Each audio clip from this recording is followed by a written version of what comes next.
Pernahkah kamu merasa bahwa pengalaman rohani yang luar biasa ternyata tak selalu mencerminkan kehadiran Allah yang sejati? Apa jadinya jika kita tahu ada lebih banyak kebenaran di balik tanda-tanda fisik itu? Tetap bersama saya sampai akhir, karena hari ini kita akan mengupas tuntas hal tersebut.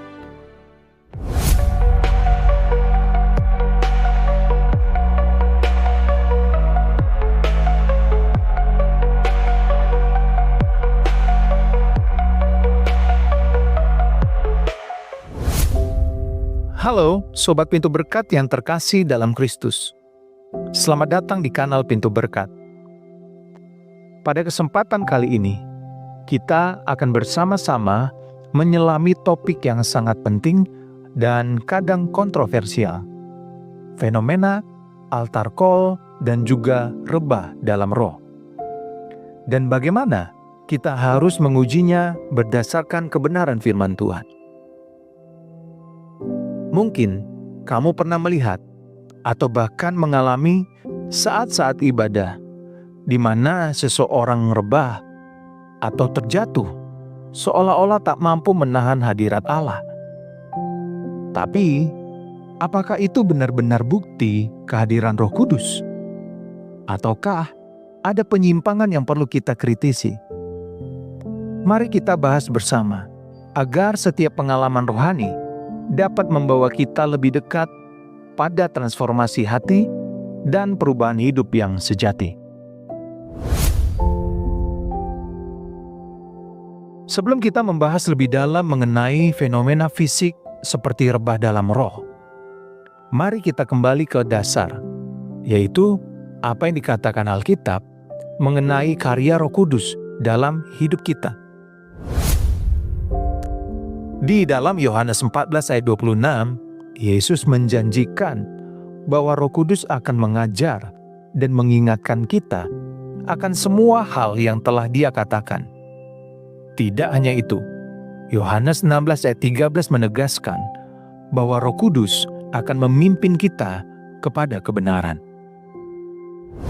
Bayangkan, bagaimana jika setiap pengalaman rohani yang kita alami selalu diiringi dengan pemahaman mendalam tentang firman Tuhan. Itu baru iman yang hidup.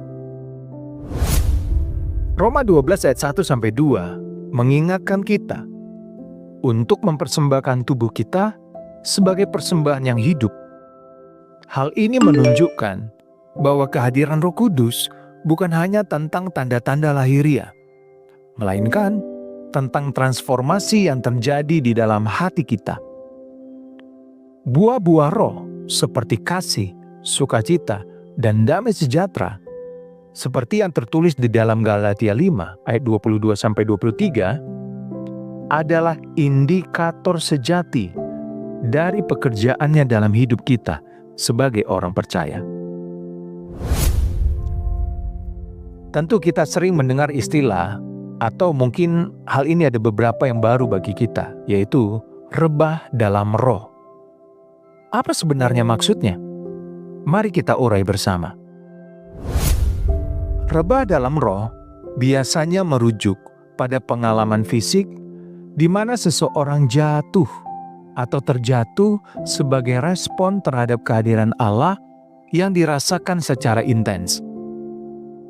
Fenomena ini sering terjadi dalam pertemuan ibadah yang mengusung nuansa karismatik atau Pentakosta.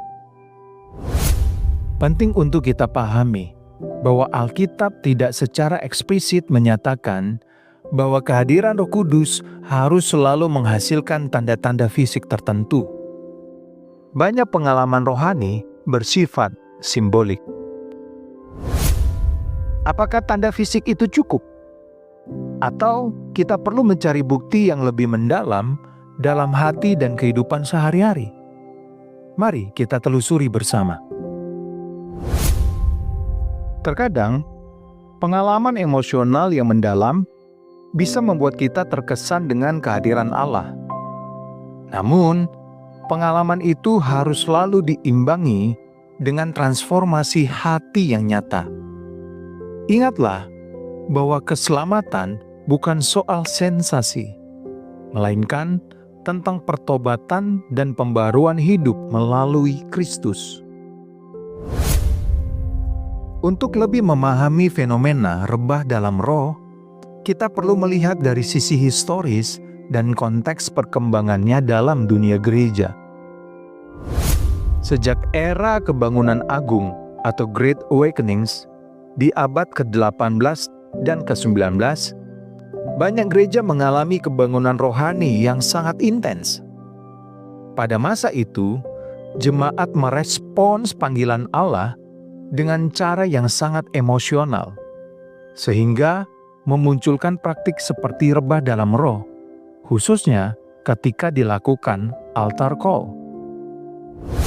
Tahukah kamu, banyak gereja besar di masa lalu justru menggunakan pengalaman rohani ini sebagai titik balik pertobatan dan pembaharuan iman.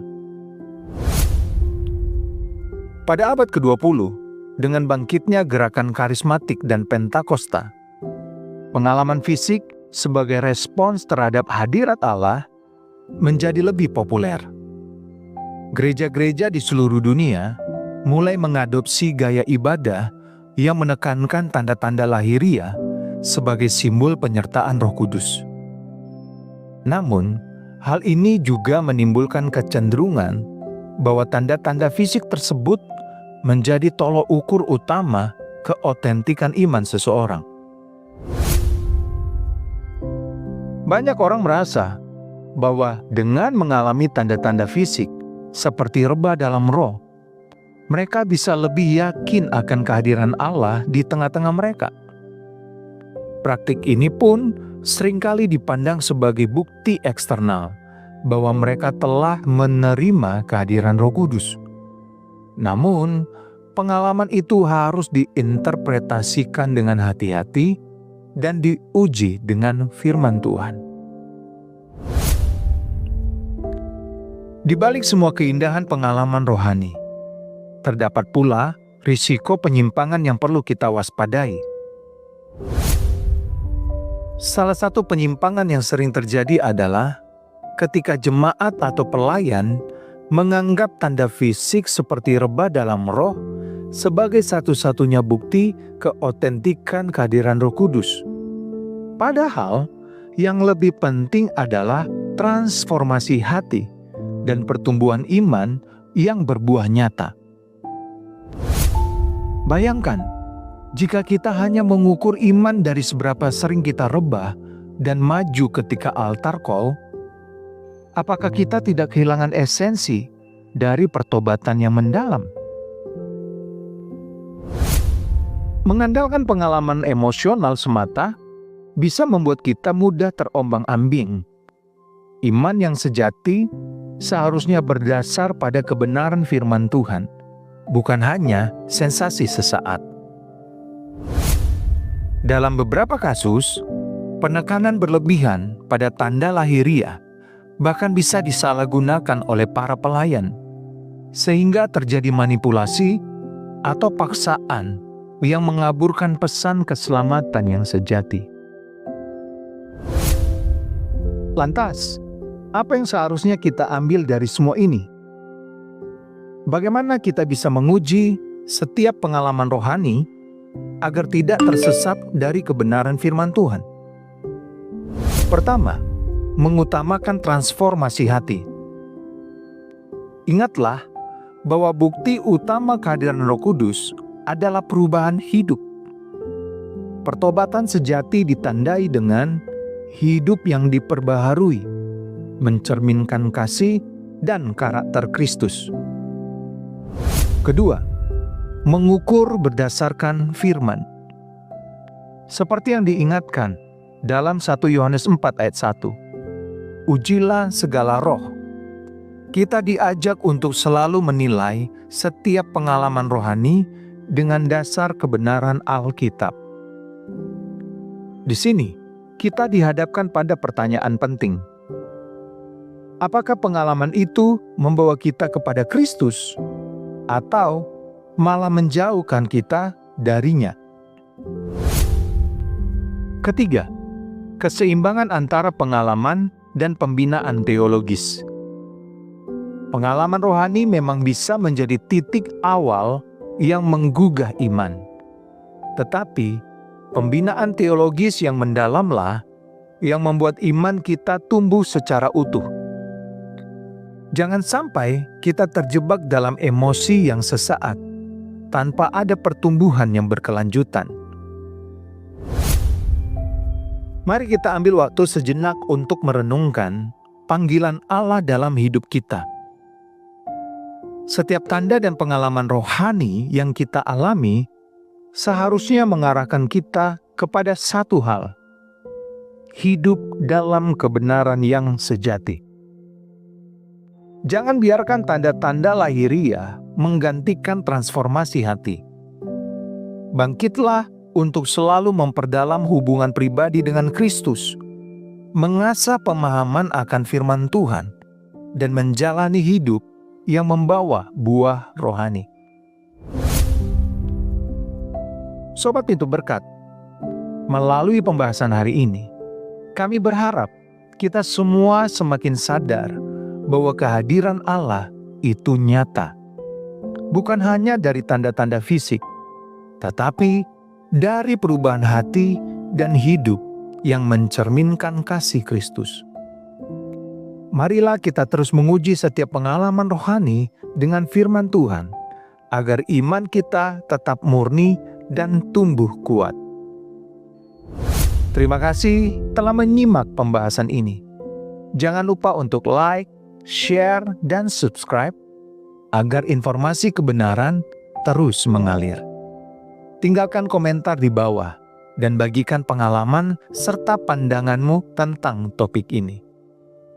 Ingat, iman yang sejati tumbuh melalui pembaharuan hati dan kebenaran firman Tuhan. Sampai jumpa di video berikutnya. Tuhan Yesus memberkati.